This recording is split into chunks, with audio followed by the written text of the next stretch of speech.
Alright, good morning YouTube. How y'all doing out there? It's another coffee episode. So today I thought I would talk about how I got on the internet, or my exposure to the internet, my first experiences on the internet, that kind of thing. I launched my first website in the spring of 1996. Long time ago.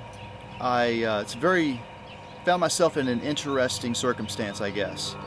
I had already finally graduated from university, college, whatever you want to call it, and I couldn't find a job. That degree was in something called recording industry management, which has been changed to recording industry and now is called audio engineering, which personally I think is a better name. Recording industry management always was kind of a funny name. We called it RIM for short as an acronym, and RIM just, I don't know. It's not a great acronym, I don't think. Audio engineering is a much better title for a degree like that. So now I consider myself a graduate of the audio engineering program, and it sounds a lot better. So anyways, it was 1995, and I decided to go back to school to defer student loans that I had taken because I could not find a job, did not have the money to pay off the loans and my rent and all my bills, because the job that I was working at the time was paying very low, and a lot of the money was going into gas traveling to the big city, Nashville, to work this job. And the audio-visual industry, this is like a sort of pre-version of what we know as the AV industry now, way back in the mid-90s. Most of our clientele was hotels, and my job was basically to deliver flip charts and projectors and what are those things? These cathode ray tubes, remember those TV sets? The big honking suckers, and we put those on these huge carts and wheeled them. They'd almost fall over every time. And drapery. Okay, well, the pipe and drapery thing is still going on to this day, and everybody still pretty much loathes it. From what I understand, however, there are dedicated industries that handle the pipe and draping, and they're very good at it. They hire people who actually enjoy doing it. It gets better the more you do it, but it's a really painful job. Anyway, I decided to go back to school to defer my student loans, and I'm going to do a little back and forth here, by the way, just to warn you. Contacted at the time my 3D animation professor. Now, I was not a 3D animation major, I was a recording industry major, audio engineering, but as an elective you could take a number of different mass communication courses, and I was able to get into the 3D animation class. Actually, I took 3 classes, so the professor liked me well enough. The first class was hard to get into because everybody wanted to take 3D animation. This is the mid-90s. We were using silicon graphics machines. It was cutting edge stuff, and at the time we were actually using the internet back then. So that technically is starting to get to where I first started using and was exposed to the internet. Really didn't even know that it was the internet at the time. It really technically was an intranet with an A, but it's the same technology. It's TCP/IP. Had no idea that I was using all that stuff. At the time, HTTP had not been, I think it had been invented at that time. We could look it up to see when HTTP hit the scene, but it definitely wasn't widely being used. There were no browsers per se out there that you could just grab and use and install. So yeah, it was the summer of 1996, and here I was taking classes back at the university just to defer student loans. My 3D animation professor advised me to take a handful of computer science courses and a handful of art classes, which is precisely what I did. Now, I talked last time in another episode about art, and this is when I took those art classes.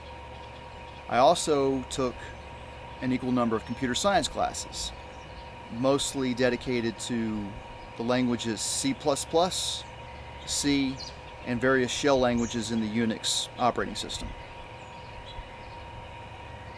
Unfortunately for me, the classes in C and shell languages were intermediate courses taught by a professor who really didn't care that I did not really have the prerequisites to take the class. I was allowed to take the class anyways because of my sort of standing as a super duper senior, and I'd already graduated with it. I already have a degree, and 120 something hours. So it's really funny when you look at that, when you stack that against the requirements that it takes to get into a lot of junior and senior level classes. You're good to go. They'll pretty much just let you in. It's kind of dangerous because it's really up to you to make sure that you've got the prerequisites, or you're going to be able to handle yourself, or at least you pick a teacher that's going to be somewhat sympathetic. In my case, my teacher was absolutely unsympathetic, and I got 2 Fs. Now they were each about like an hour, so that's only 2 hours of Fs. My course in C++, however, was a freshman level course, and I was able to make an A in that class. It was fun. At the end of the semester, I decided to stick with the computer science. I wound up enrolling full into computer science, and I received a degree in computer science about 3 years later after all this. But at the time, here it is 1996, and I found myself during spring break bored. Everybody had left. I decided not to go do any partying or anything like that. That's already way past all that kind of stuff. And I started to look into this website phenomenon. Every student at the university could register to have an account with our server, which was named Frank at the time. You would be allotted about 10 megabytes of space on the hard drive, and you would have access, a public HTML. Let me back up. The web server on that server was configured to automatically look for any specially designatedly named directory in anybody's home directories and automatically serve that as a website on one particular domain. Anybody who knows websites knows what I'm talking about, but if you don't worry about it. It was a quick and easy way to get a website up, and I was absolutely thrilled that the little text document that I produced was able to be viewed by anyone around the world. I mean, it really blew my mind away, especially because at the time, everybody, all of my peers are out partying in Florida or South Carolina, or Corpus Christi, Texas, wherever they go. And I'm discovering this means of communication that is now available to the world. And maybe 5% of the people at the time on the entire planet really understood this. It was great. I maybe could have taken more advantage of the situation, but you can only learn so much at a time. Consider that even though I already had some exposure to programming, I knew nothing about networking, about server client programming. A lot of things to learn. One of the things that gave me the passion to get into computer science was when I was studying audio engineering a few years prior to that. I was exposed to an application that we used. Now keep in mind, this is 1993, 94, 95. They may still use this particular application that I'm about to talk about to this day. I'm sure they use something else at this point, but see, that's the brilliance of this kind of technology, is that it still works the same regardless of how the internet has evolved. It still works exactly the same. So back at audio engineering classes, they had this sort of conundrum. We have a number of classes that require studio time as lab time. It's very interesting. We have a number of studios at the university. Now, at one point in time, we really only had 2. What was called Haze House, and what at one point in time was referred to as Studio C. I'm not even sure that Studio C is still there in Union Building, whatever it's called. Well, whatever. That's something else. Studio C was a really, really cool little hideaway studio, almost underground, that felt like you were inside of a spaceship. and it was not ideal to record a band in, although it could be done. It's a very, very cramped session, but it was great for mixing stuff down in. That's an aside. When I enrolled at the university, we had the Bragg Mass Communication building was already built, opened up, and populated. They have two awesomely amazing studios in there, A and B, as well as mass communication, broadcasting type kind of stuff, television and radio type kind of stuff. So in order to book time in these studios, there's this many students and there's this much time that can be used in these studios during the day. Somebody who was, I guess I would consider him one of my peers at the university. He was more of a senior to my junior, graduated before I did. This guy wrote the program that handled the management, the time management of all of that. And this completely blew me away. I was so blown away that we had somebody who was a peer student studying recording engineering who understood that level of programming. I guarantee you to this day, I don't know where this guy is, but I guarantee you that he is doing something more along the lines of computer science and audio engineering. Probably making a killing doing it too. And that is something though that I really, really wanted a skill that I wanted to have, because I was long before, okay, well I got to back up. Music was first, computers were second, and yeah, what else is there? Everything else actually. Anyways, but yeah, that was pretty much it. So computers to me were second, but they were a close second to music. I mean, it was just a matter of like a few years after I started playing saxophone that I got into programming. But I got out of programming after high school because I didn't know where to go. Now, you can say like, well, okay, long story short, I don't want to get into it, but my first major was not computer science. It was something completely else. It was forces beyond my control, to be quite honest. To tell you the truth, looking back, there was not much I could do to avoid the situation. So, you just make do with what you can in that particular case. I was lucky enough to be able to go back to college, not just once, but twice. So, in other words, I failed out of school, went back, got one degree, didn't work out with it, went back and got a second degree. That's really 3 attempts. And then there was also a almost 4th attempt.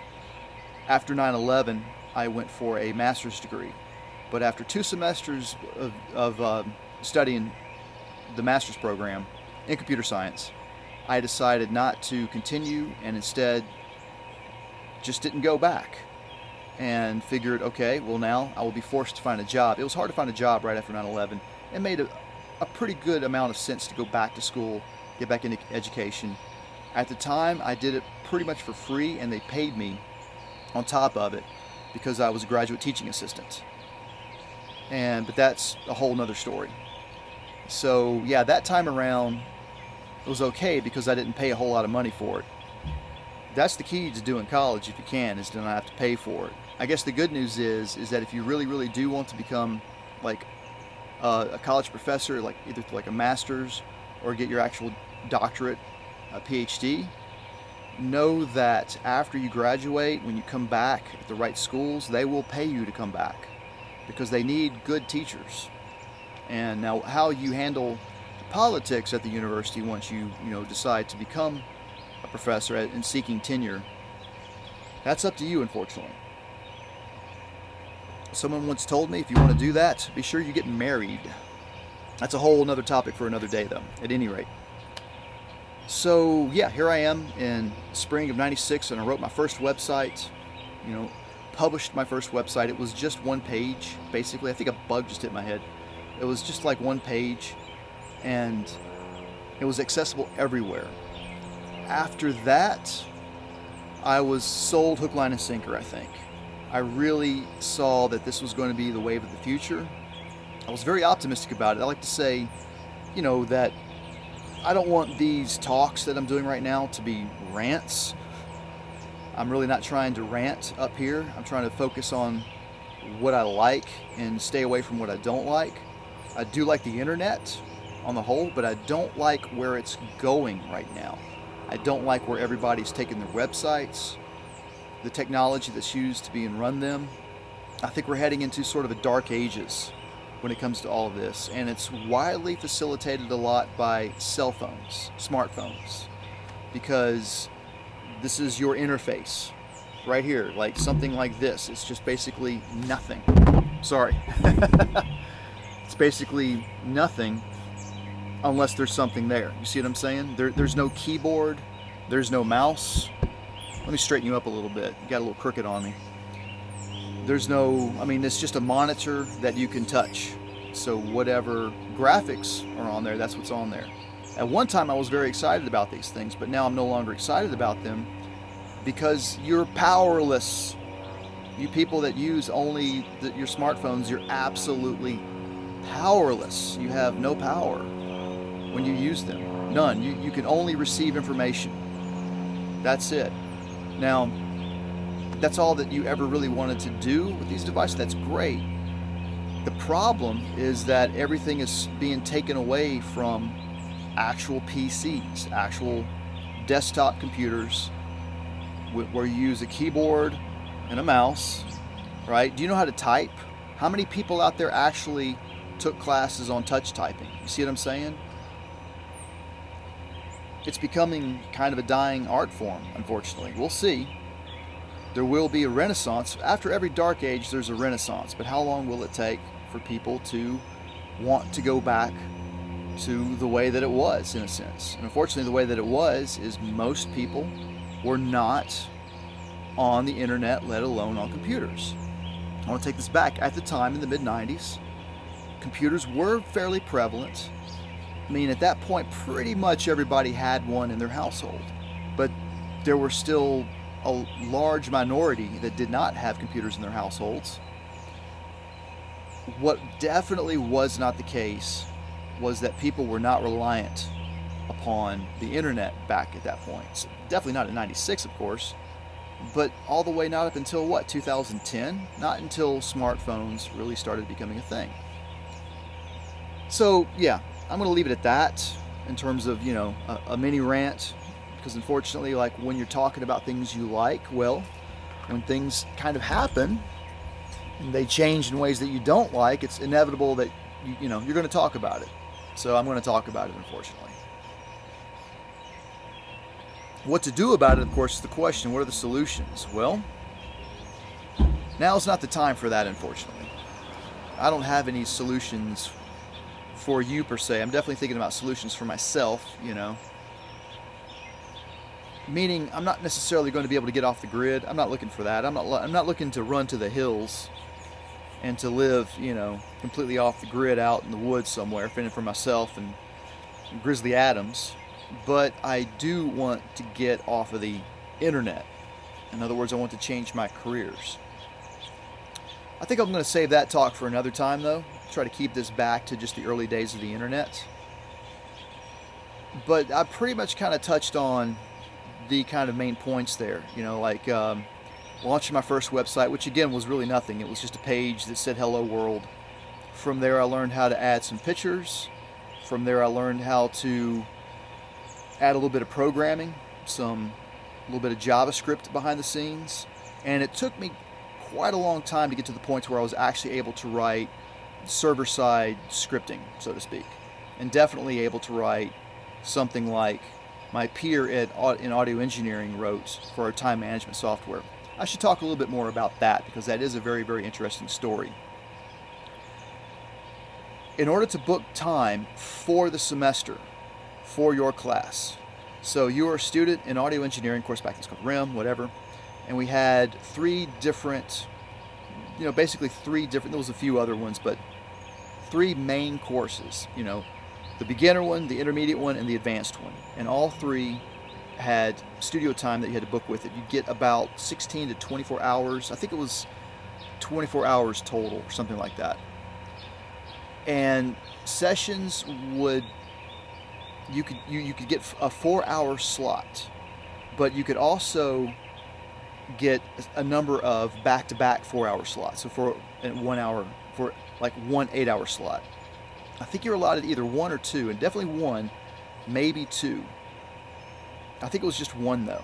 So the idea was that you were trying to go for 2 4-hour blocks that were back to back, so you could get a good 8-hour recording session. And that's what you wanted early on during the middle part of the semester, so that you could get your band in there at a reasonable time, record them, have that done, and then have all of the rest of the semester and all of your studio sessions that you would book to mix that session down or do any overdubbing that you needed to do, and then do a final mix and turn it in, and that was your assignment for the end of the semester. Now, we called it Piranha Hour. We all got together on the 3rd floor of one particular building that was not our main building. It was the computer science building, because there was a place where we could go and have a whole lot of computers. Because it was a TCP/IP based client server application, you could log in from any computer that you could access, via a modem or whatever connection that you could get across from a telephone service to the university's TCP/IP server.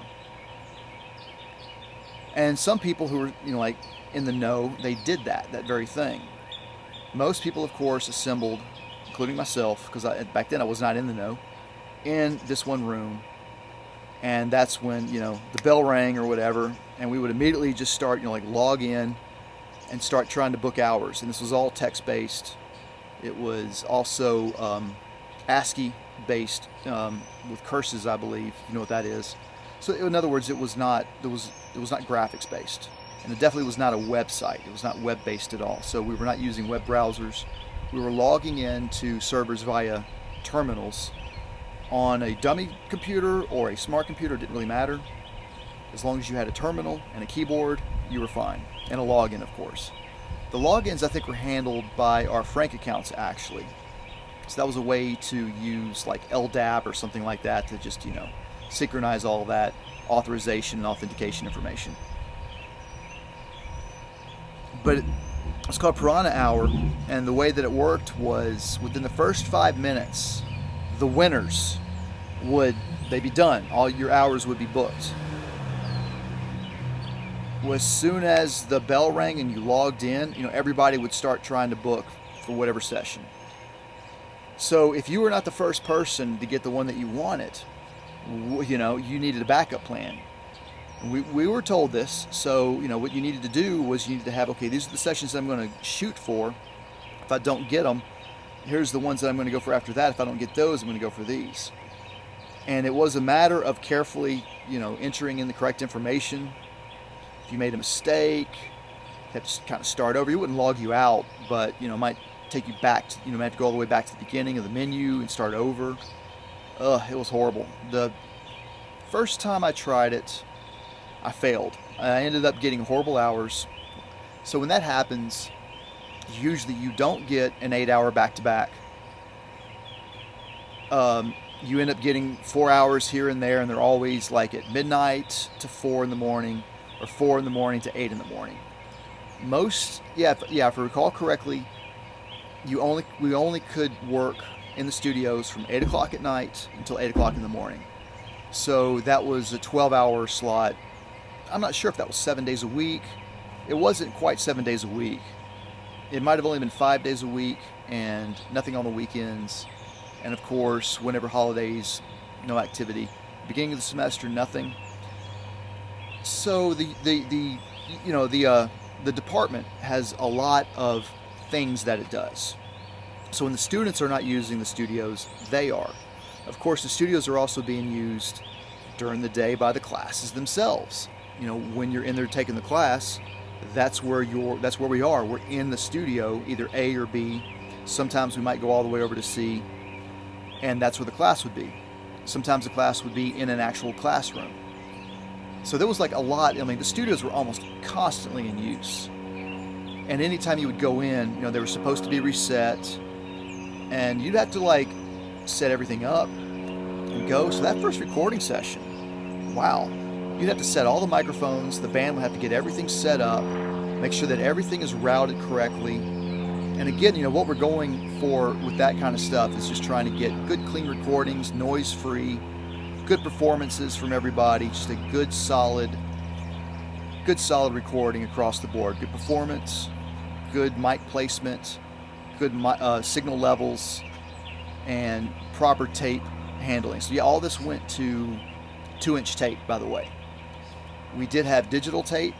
Now the program is probably using all just straight digital files, whatever you want to call it, digital data.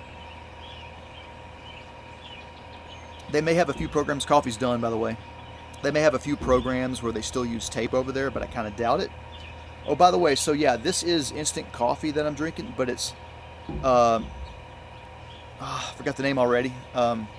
Medaglia d'Oro. Medaglia d'Oro. And it's really what it is it's instant espresso. It's espresso grade instant coffee. It's absolutely amazing. I'm just sort of drinking it until I get kind of tired of it, and then I'll switch over to my regular grind, which is a French press and whole bean coffee. But it's kind of a mess. This is easy. There's like no mess to this at all. And I always have a problem dealing with what I do with the coffee grinds, making sure that I can clean them out and not get my sink clogged up with them. That's another story. Why am I talking about that? Oh, it's because it's coffee talk, of course. We did talk a little bit about music production. I guess the thing I want to end with is I was first introduced to YouTube, where we are right here, back in around 2007. And that's when I first uploaded my first videos to YouTube. So I remember when YouTube had the 10-minute limit and all of the really good documentary videos you had to watch in 10-minute spurts. A lot of times people would set up a playlist. If you wanted to watch, like, Paulie Ioana was the go-to guy to watch Rush drumming videos. This is a guy from Canada that would do Rush cover videos on drums. So you got like these Rush songs that are longer than 10 minutes, and he would actually have to have like 2 videos for these songs. I think he might have had performed a few Yes songs as well, and same thing, just hilarious. So I got involved into YouTube because the job that I had when I was living in New York City back around 2007, and I needed to understand how to encode video. So I started learning how to encode video, and I'm glad that I did. So I'd already learned how to encode audio back around 1999, and I was ripping my CD collection. It was 1999. I had one of the first MP3 players. It was the Diamond Rio. It held about 32 megabytes of internal memory, which equated to roughly 30 minutes of music time. What I was looking for is a means to listen to music while I was riding my bicycle on this walking trail that we have along the river. Cassettes weren't doing it for me anymore. CD wasn't going to do it. This new non-physical media that came out looked like it would do the trick, and it did. The problem was, however, the memory problem. It was very, very, very, very, very short. So early on, I learned how to encode MP3 audio. And so, what is that? Like 8 years later, I looked into encoding video, and it was literally 4 times as difficult to understand. It's crazy how much more is involved in video than audio. It's just immense. At the end of the day, however, I still think that audio is a bit more important than video. Don't get me wrong. They're both equally important. But when you watch a movie and you take away the audio, it's like there's nothing there. It's like you're watching noise, if you see what I'm saying. Sometimes, if it's a silent movie and the director understands that it's, but no, I'm talking about a movie that's meant to be seen with audio. It's almost like indiscernible what's going on a lot of times. So audio is just absolutely, absolutely critical. But learning how to encode video was a new thing for me. I'm glad I did it. It really opened up my eyes, no pun intended, to a number of different avenues of just understanding what data itself is. I want to look more into understanding video. Like, I haven't really studied television broadcast, film, storing movies on film, that kind of stuff. I really haven't ever gotten and studied that kind of stuff. Maybe in a few years I'll be able to really get into that now that I'm into electronics. I'll be able to get into the foundation going up, and then it really is important, trust me, if you really want to understand audio from the fundamentals, you need to understand acoustic, sort of like sound reproduction, and electronics. Trust me on this one. So YouTube, yeah, I encoded my first videos, uploaded them to YouTube, and that was a long time ago. So I've been around here on YouTube for a very, very, very, very, very long time. Didn't really get into this particular community until, 2017, the end of 2017. So there's a lot of different communities out there on YouTube, here on YouTube. And we are just a very, very, the synth jammer community, we're pretty small, honestly. We're a very, very small minority in the grand scheme of things on what YouTube actually is. So I just like to keep things in perspective, understand the whole levity of what I'm doing, and not be disappointed when, viewership is very, very, very low. That never really gets to me because I've been here since 2007, and I know what it takes to get 1 million views if I really, really, really wanted to, and I'm not going to do that. It's not worth it to me. This is kind of my own little personal kind of video diary. If you haven't already figured it out by now. And I like to say that doing these videos is kind of hard, to tell you the truth. It takes a bit of endurance. I won't say a lot of endurance, but a bit of endurance, as I said before, to pace it out. Because even just this morning, getting the gumption to want to get out here and do this thing, it's kind of like, maybe I can skip another morning. Nah. We just need to get this going. So how am I going to wrap this up? Well, I think I kind of missed my opportunity to be clever in wrapping this situation up. So I can sit here and think about it a bit longer and waste your time, or we can just work on it next time. That thumping is Ruby, the cat over here. She is going back and forth. And let's take a look let's go spy on Ruby real quick. We'll do that. Hi, Ruby. Hey, girl. You see Ruby right there? Hi there. You say hi to the peoples?